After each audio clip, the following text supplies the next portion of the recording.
Seo scéal Séamus Mór Mac Múrchaidh agus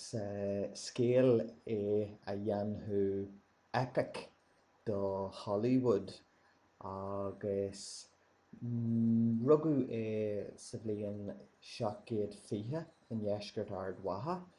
agus géala go lig a bhí a labhairt sa ceantar ag an am agus bhí dheagra ag Séamus Mór Mac Múrchaidh. Bhí gra aige don Joe agus gra fásta aige don mrá agus ba iad an dá rud seo a tharraing chun buaidh sé nuair nach raibh sé ach 30 bliain d'aois. Agus bhí Séamus Mór Mac Múrchaidh ina Uile, bhí sé ina Rapaire agus chomh maith leis sin bhí dúil mhilteanach ag na mrá a lig ann. Agus ban amháin a raibh dúil mhilteanach aici ann na Molly Nic Jacker agus bhí sibín ag athair Wally thuas ag bear an adain ag gang síos ar bhaile Dheorc an Trá. Agus ba gra le Séamus Mór Mac Múrchaidh an sibín seo a chhlaachú nuair nach níú sé bholach i gcill dhún réimhe. Agus ag an am sin bhí fear eile a raibh dúil mhilteanach aige i Molly agus jint sesin airtí ó Fearáin dó Wally go raibh níos mó na ban amháin ag Séamus Mór Mac Múrchaidh in aithean foraiste sa cheantar agus chuir sé seo choirí millteanna ar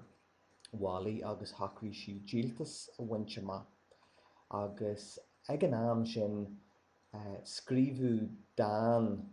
ag cur i Leigh Johnston a bhí an seo in dheisceart Ard Mhacha ar son na Sasanach ag an am agus bhí sé ionta cruúlach mar a ghinne. A jint Molly do Johnston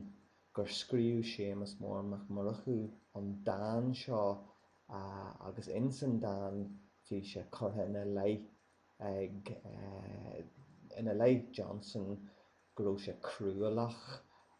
go raibh sé tugadh de bheith ag buint na glaigne do dhaoine agus nach raibh creidú ar bith aige inniu. Agus ar nua thacaigh Johnston díoltas a bhaint amach ar Séamus Mór Mac Múrchaidh agus d'offrail sé 50 punt airgid mór ag an am do Wally as cidiú leis breth ar Séamus Mór Mac Múrchaidh agus bheall Molly Séamus Mór Mac Múrchaidh chuig an sibín agus thug sí go leor le hól dó agus chuir sí fios ar na cótaí dearige agus nuair a tháinig siad san bhí an léach is ó gcoinne ina chrap cadlata fríd an Joe agus tógadh go Ard Mhacha é curú ina Leigh go raibh sé i mbun gadaíochta agus bhíos ag aitheann duine gur nach raibh fireann ar bith sa scéal sin ach go raibh siad a géirí é a chur chun buais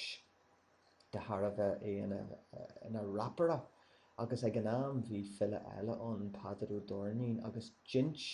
sesin do na húdarais gur eisin a scríobh an Dan seo a chur olca ar Johnson ach cabbéirbí curú chun buais sé agus bhí sé an cróga agus é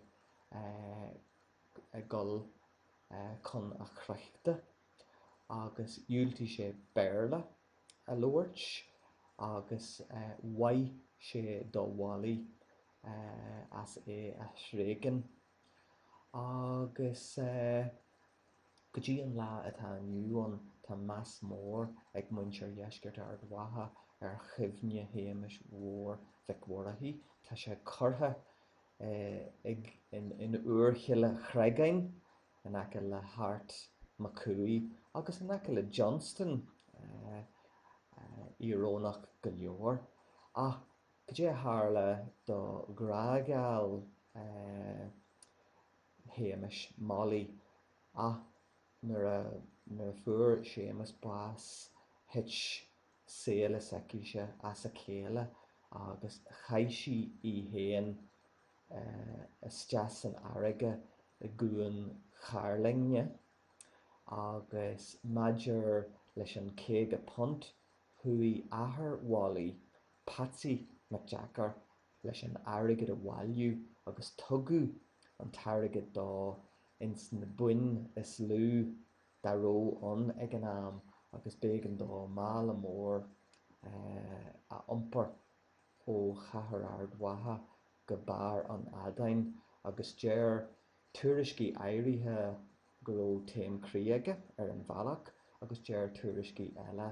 gur bhain pobl dheisceart Ard Mhacha díoltas amach air agus gur mharaigh siad ach cibí ar bith ar na malamh chuirú cloch comórtha in airde i gcathair Ard Mhacha ag míniú go bhfuair fear, mór, dathúil, crochadh bás sa chathair in 1750 agus fuair sé bás de tharbheith Dan nár scríobh sé ar charbí agus sin crí scéal Séamus Mór Mac Múrchaidh fille Rapaire agus Gael go smar.